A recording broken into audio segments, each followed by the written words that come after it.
We're going to move on to the Office of Recovery. Following the information on the Community Block Grant Disaster Recovery information, we're going to open up the floor for questions specific for the Community Development Block Grant. Learn the acronym CDBG, because you're going to hear a lot about CDBG. So I'm going to turn this over to John now. You met him earlier. This is your new recovery administrator. He just started last week. Formally, he used to be with another position. John?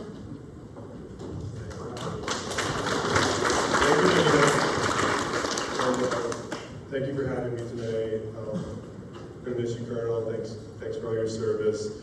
I actually just wanted to start again by saying thank you. Thank you to the mayor, too. We're going to talk a little bit about this new position that I'm taking. It's new to the county. And I think most of you in here probably have seen me around. John Smith again. I was with Public Works, but now in the Department of Management. And I think it's important, I love work charts, so I thought I'd share a work chart with this group. I think it's important for you folks to understand why we set it up this way. And if you're the foresight of the mayor and Josiah, I saw Josiah earlier, but was he there? Oh, sorry. I'm doing it so you don't have to do it now. So when you look at, most of the people that come from the county are from the department leads. So you guys know Shane really well, you know Chemo, those folks. Those folks are on the county department side on the right. And if you look at Office of Recovery, we are there with them, just back and forth. I see Kate over there too. I just turned off the thing. Sorry.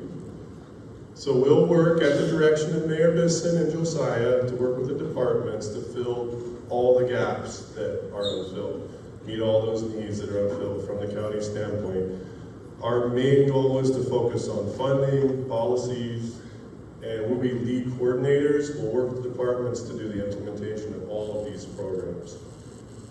In our first year, there's Josiah in the picture, we coordinated all sorts of things for you folks and for the disaster for the county. We led the debris task force. I see our folks from back there, Don and Zeph. Hey guys, thank you for being here. We set up the permitting office, we pursued funding, we did all the things that we've been talking about. We created the long-term recovery plan. That was year one. What's happening right now, just so you folks know, is we're staffing up. Everybody's hearing about all the money that's coming in. We're staffing up to be able to handle that money, to build houses, to bring our people home. That's the gist of it. It takes a lot of work, it takes a big team, it's very complex. Coordinating with all of our state and federal agencies right now on your behalf. We have secured the funding, the long-term recovery plan's done. What happens now, right? That's what everybody wants to know. We're in that build a team process. We're refining our projects. And this is the stuff that you're going to start seeing as Office of Recovery staff staffs up. You'll see new faces that'll come and help be additional liaisons to help with the departments and with all the federal partners as we work to build houses. Everybody knows to build houses, we have to build infrastructure, so infrastructure will still be a big part of it. Everything that happens in behind town will be under the direction of the recovery office. And question? When you say build houses, what does that mean? We'll get there. Yeah. Okay. So, pardon me, so we can have a Q&A session too? Yeah, we're gonna have a Q&A session at the end of this. Thank you. I'll speed up so we can get to Q&A. Somebody told me earlier I talk too much. So yeah, houses, businesses, those are our key areas. Now jump into the CDBG DR section of this, which is what you folks are seeing in the news. So CDBG DR, like Mahina said, get used to that acronym. You're going to hear that acronym a lot. And really what it is a program designed by the federal government, by HUD, to start to help with the most vulnerable of our communities, to help build houses, permanent houses, not temporary houses for those folks. It starts there. It does require literally an act of Congress to get the funds. That's passed. We've been waiting for a long time. That money it just passed. It is run by HUD, which is part of the U.S. Department of Housing and Urban Development. And all of the funding that we spend has to follow all the federal requirements. So as you can imagine, there's hundreds and hundreds of pages of documents that we have to follow to meet those HUD requirements. Those are just starting to be published as of yesterday. So this is where we are in the process. If you look at the line, Congress made the appropriation. We are just starting with this particular effort. That's the status. Once we get the allocation, then we'll be coming back to you folks.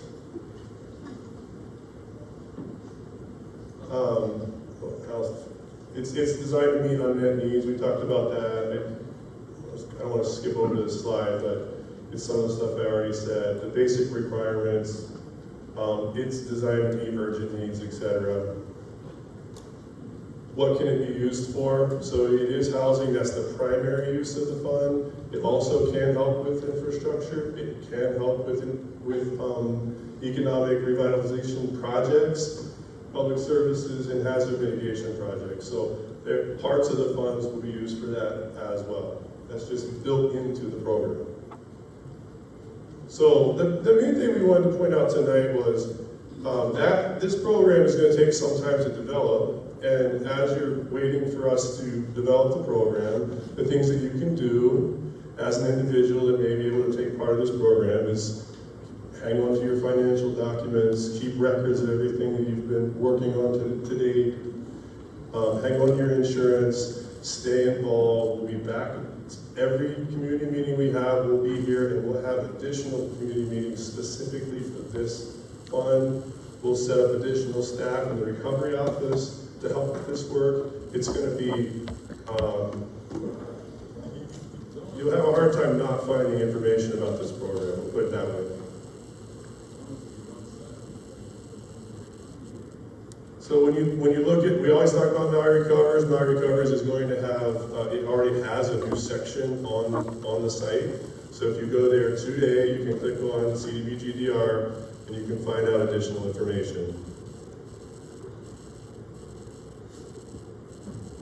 So the HUD makes the announcement. The county's required to make a plan. I know we talked a lot about plans. We're going to make one more plan. We're going to take all the input that you folks have given us the past, since the disaster. We're going to use that input to prioritize that plan. We'll come back to you. You'll see the plan, have a chance to comment on it. Once that plan's done, it gets submitted to HUD. Then we get to start using the money. So there's the link on Maui Recovers. That's how you find it. And before I say mahalo, I want to bring up Patience. Kahula, can you come up, Patience? So Patience is directing the CDBG-DR program for us. So we'll be working together, and she's going to help me with the Q&A section. Patience has literally spent an unbelievable amount of time preparing the county from the day of the disaster until today to get us ready to handle this money. So we are more than ready. We've just been waiting. So we're ready to go. We have to follow the process of HUD, but this is the first introduction we're giving to it. So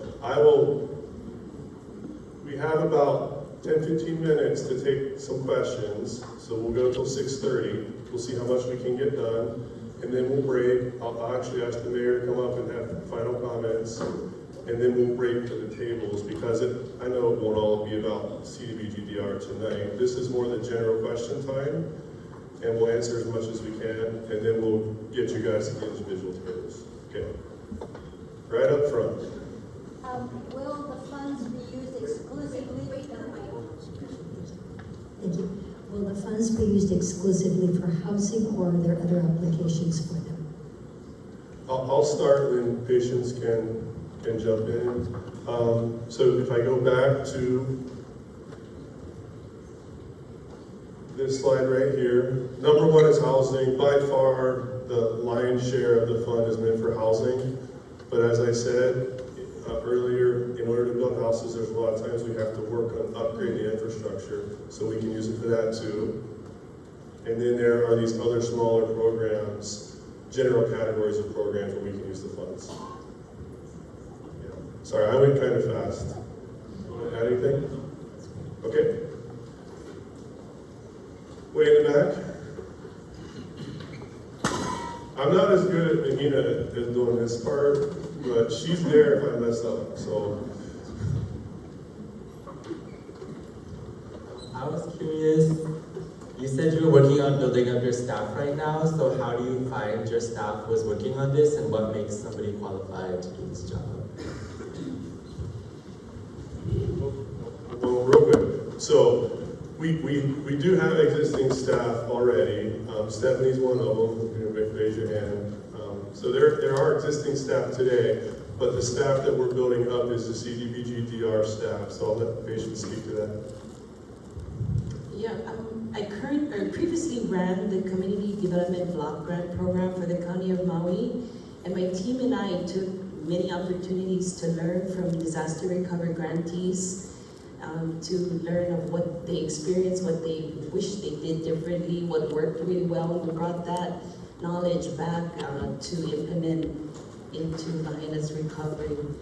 So our folks are well versed in CDBG, which is kind of the basis for CDBG disaster recovery.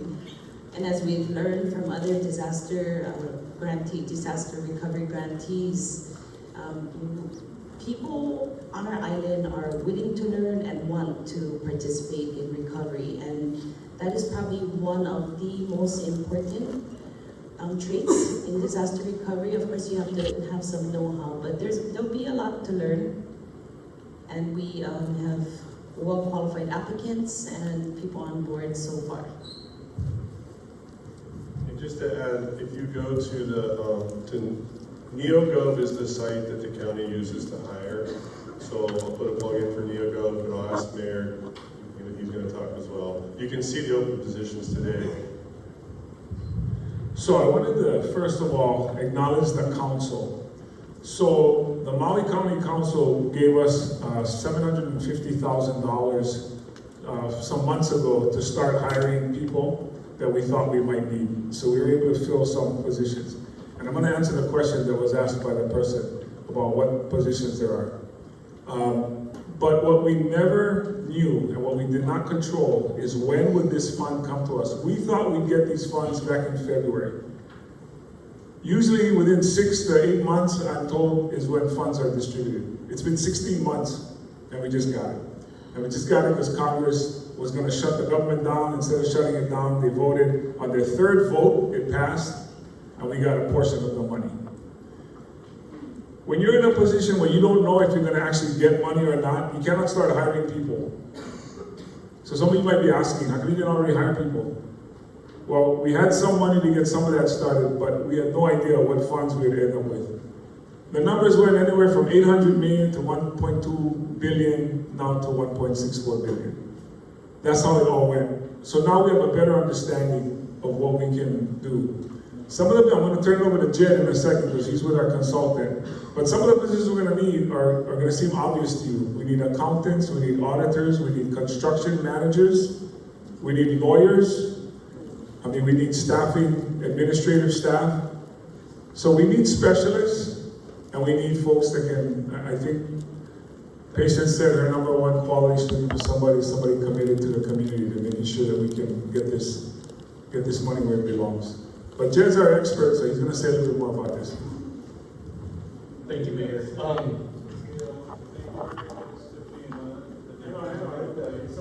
There's been so much engagement here to get to us to this point. The leadership from, first off, of the mayor and the team that we have. So what's going to happen over the next few months and then really over the next few weeks is we refine this action plan. John mentioned just yesterday they gave us the rules on what this action plan is going to look like.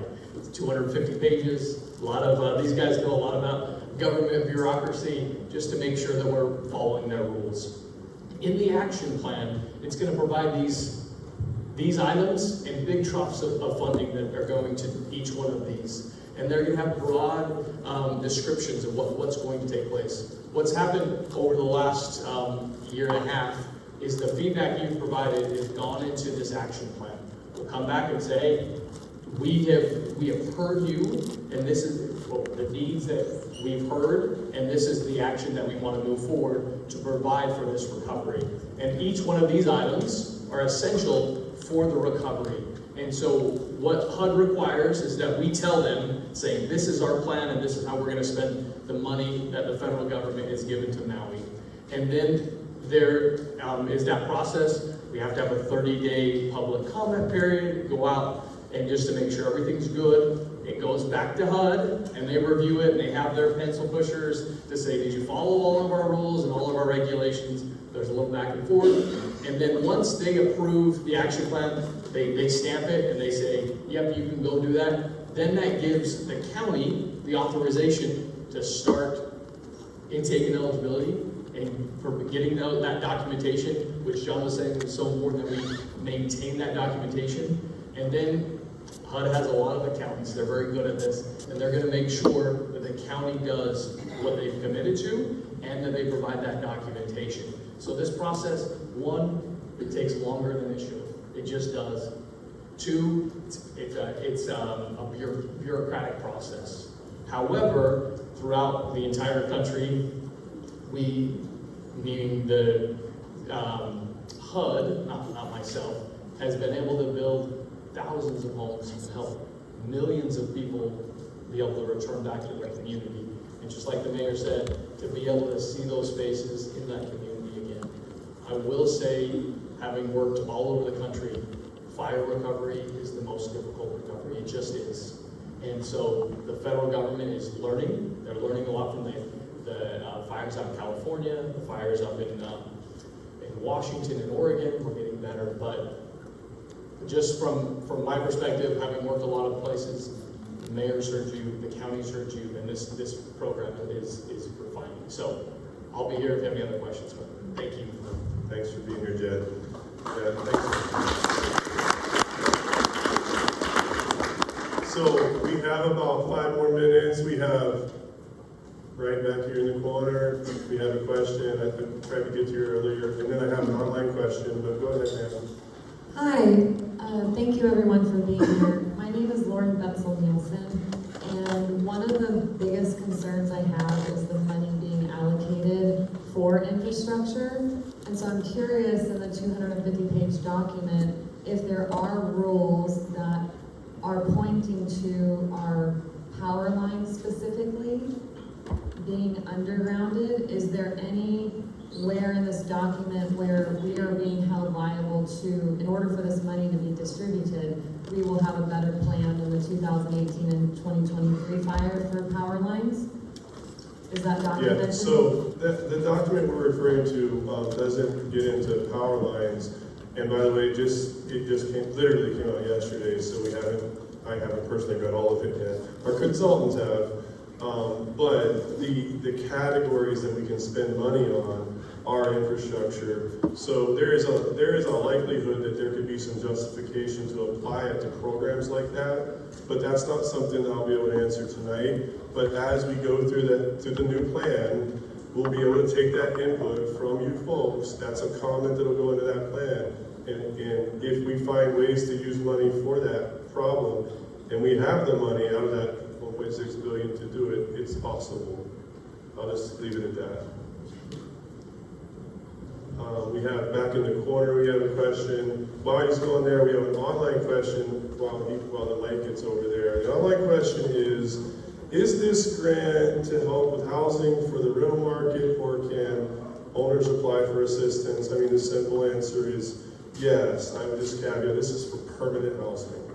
So that's the simple answer for that question. Yes, it's here to help. It's for permanent housing. Great. Yes, ma'am. Yep, my question is, as a large percentage of water is privatized in West Maui, where is the priority of making water public? It's not really a CDBG question, but I can let the mayor answer this. You want me to take this one? So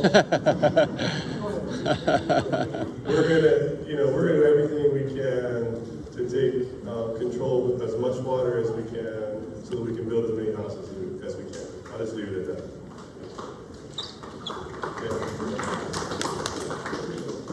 Under the category of economic revitalization, does that include the commercial buildings on Front Street and Lahaina Harbor? It's possible, and that's also input that we'll receive on the plan. So in the economic revitalization section of the plan, you folks will have all kinds of chances to comment on how we use the money for economic development. So in short, it can be, but we'll be able to tailor the program for economic development. Yes. So I'm just trying to get clear. So do I apply to get money to build a house, or are you gonna build a house for? Yeah, so I'll let Patience, or maybe Jed, you want to answer this one? Yeah. Wonderful. So what will happen after HUD says, yep, you can use that money? Typically, I'll say that because it's not, the action plan is not final, so I can't say this will actually, 100. Typically what will happen is there'll be intake and eligibility. So individuals impacted by the fire will be able to say, raise their hand and say, hey, I want assistance. And then the county will take that information in, and those who are, we use the term LMI a lot, low to moderate income, the most vulnerable in our communities. One thing that is important to remember is there's never enough federal funding to help everyone help everyone, nor is it to make somebody whole. But there is assistance for that. So what will happen is after HUD approves it, there will be intake centers. There will be individuals to help folks walk through that process. And then there'll be what we use the word triage to help the most vulnerable people first as we go throughout this process. But there'll be documentation and follow-up questions. So did that answer your question, sir? Yeah, so I'm hearing you apply for the money, and based on your needs, you may get some to build your house, and this won't be a whole new town that's getting built with this fund. It's basically helping the lowest people. There'll be both a, yes, I'll leave it right there. No, you heard correctly, but we will do everything that we can to make the program as flexible as we can to help the most people that we can with this pot of money. I'll just leave it at that. So.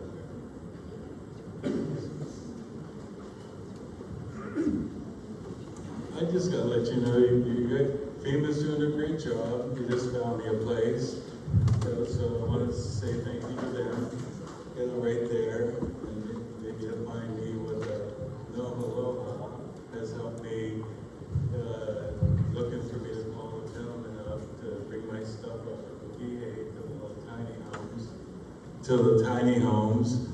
And we really got to focus on being disabled. We have a group called Aloha for Independent Living. And this lady is so short-staffed, it is unbelievable. Yeah, we have so many organizations, and she's getting paid like less than probably $17. She took a cut, and I'd say she's living in the worst area over in Kahului. And things like this is going to matter when all these people get older, and all the Hawaiians, all the Kanakas. Because I stand on my Kanaka friends being Japanese, and I just hope everybody sticks to that 30% and be fair play. And thank you for that comment. And this money will help, and it will help on the permanent solution side. We're already at 6:32. I was told we needed to go to 6:30. I'm going to invite. We have one more question, and then I'm going to invite. We got two more questions. Can we do them? Okay. Right here. Let's do two quick questions. This one and then that one, and then I'll ask the mayor to come up. We are trying something new, obviously, and we could probably sit here and do questions and answers all night long, and that's great. But there's all these tables I want to get you folks to. Go ahead. As a daughter of homeowners in Lahaina, how would the money end up in my parents' hands? Like, would it be cut out as a check, or do we have to show, or does it come in as a reimbursement for, I don't know, like getting a survey done, insurance gap, rent assistance? What form does it end up in the community's hands? Wonderful question. One thing that happens with recovery, especially every individual is different, right?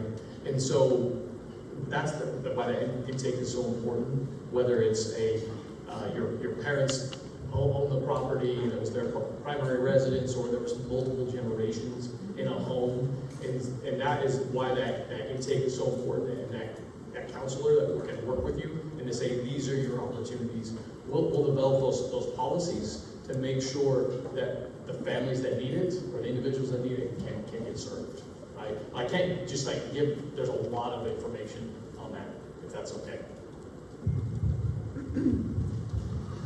I just want to add, I don't know if I'm supposed to add this or not, we also are trying to look at like programs to help first-time homeowners as well, so that'll be part of this. It's not just to look at those folks. We know we have an inordinate amount of renters, you guys all know that. We want to help folks become owners as well. Last question. Hi, so I'm very excited to be able to rebuild my house in the near future, hopefully. But I am curious to know what is being done or talked about to prevent future fires from destroying our city again. Well, we've had the fire department here in times past. We've had NEMA here, and I don't want to answer that question for them, but I know that they're working on all sorts of plans to prevent those. And in the long-term recovery plan, if you go there on Maui Recovers, that's part of it as well. So there's lots of things to read. I don't think we can take the time right now to go through that, but we would be happy to bring back some expertise to address that question and have a table to continue to answer that question. I think we'll be answering that question for a long time, and not just for Lahaina, for all of Maui, but thank you for that. Okay, that's the last, I'm sorry? Oh, Nema's here, but, okay, you want to take that question? Oh, they're there. I'm sorry, Nema is here, and they can take that question right there. Raise your hand. Right there. I'm sorry. Okay, we're out of time. Mayor, thank you for your comments. Thank you for your support.